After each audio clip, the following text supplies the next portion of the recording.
What was the secret life of sex workers like in ancient Greece? Was the oldest profession in the world much different from today? Both men and women worked as prostitutes in the bustling sex trade in ancient Greece.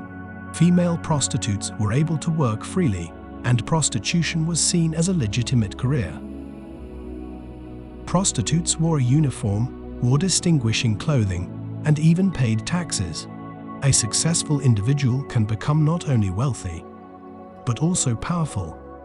Like any other occupation, everyone in the business was obligated by law to pay taxes on their earnings, which could imply that the status of this profession was perhaps more advanced than it is today in many nations throughout the world. Prostitutes were frequently brought in as slaves or as foreign women with limited rights who were allowed to earn money by providing sex services. Slave women who got into business were frequently able to earn enough money to buy their freedom. The hetera, a form of high-class Greek sex worker, resembled the more contemporary concept of a courtesan. In modern parlance, a courtesan is a kept mistress or sex worker, particularly one with affluent, powerful, or important clientele. Unlike most Greek women, they were usually well-educated and allowed to participate in the symposia.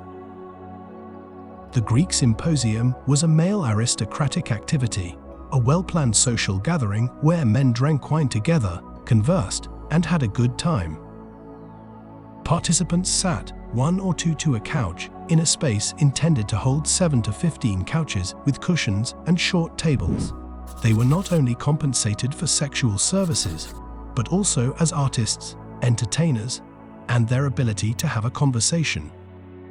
Famous prostitutes, such as Lais of Corinth, rose to prominence not just for their sexual exploits, but also for their beauty and pleasant company.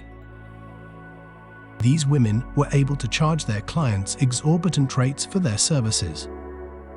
The statesman Solon established Athens' first brothel in the 6th century BC. He used his riches to construct a temple to Aphrodite, the Greek goddess of love and sexual pleasure, at Athens. Religious prostitution was also prevalent in both Cyprus and Corinth. Some of their temples could accommodate up to 1,000 prostitutes.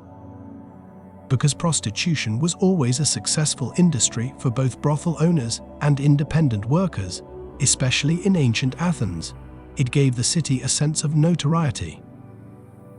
It did create reasons for visitors to stop at the ports and stay for several days.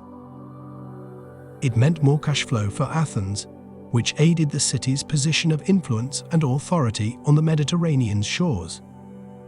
The Greeks even had distinct names for various types of prostitutes.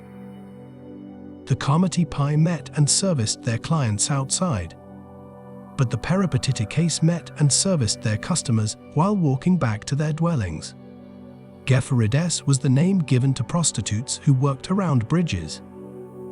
According to the Greek historian Ateneo, prostitution is relatively inexpensive. Spending time with a prostitute cost 1 obol in the 5th century, which was roughly the same as an average worker's daily wage. Prostitution of males was also prevalent. Adolescent boys were typically employed as prostitutes. Slave boys were forced to labor in the city's brothels, whereas free boys were permitted to work on the streets. This is not to say that male prostitution was without stigma. As an adult, a freeborn male who works as a prostitute risks losing his political rights. So in conclusion, in Greece, prostitution was a legitimate profession for many who chose to stay in the occupation because they had more independence and were not dominated by men, as married Athenian women were.